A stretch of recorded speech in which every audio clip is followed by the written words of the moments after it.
मुंबईमध्ये गुंडांनी पोलिसांवर हल्ला केला। कांदिवली इथे एकनाथ नगर या भागातली ही घटना आहे। गुंडांना ताब्यामध्ये घेण्यासाठी गेलेल्या पोलिसांवरच हा हल्ला झाला। पोलिसांवरील या हल्ल्याचा व्हिडिओ सुद्धा आता समोर आलाय। मात्र या घटनेमुळे मुंबईमध्ये नागरिकांचं रक्षण करणारे पोलीसच असुरक्षित आहेत असं सध्या चित्र पाहायला मिळतंय आणि त्यामुळे अनेक प्रश्न सुद्धा विचारले जात आहेत। गुंडांना पोलिसांचा धाक राहिला नाही का असाही प्रश्न आता विचारला जातोय। तर आपण कांदिवलीमधला हा व्हिडिओ पाहतोय।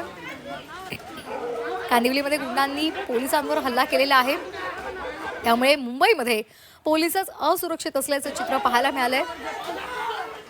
ज्यांनी जनतेचं रक्षण करायचं त्यांच्यावरच असे हल्ले होत असतील तर मग आता जनता कशी सुरक्षित राहील असेही प्रश्न या निमित्ताने विचारले जात आहेत।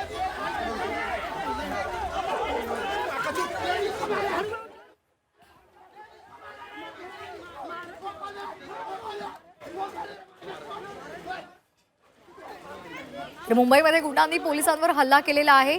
कांदिवली इथे एकता नगर परिसरामधली ही घटना आणि हा व्हिडिओ आपण पाहतोय। गुंडांना ताब्यात घेण्यासाठी पोलीस गेले होते, मात्र त्या पोलिसांवरच हा हल्ला झालेला आहे।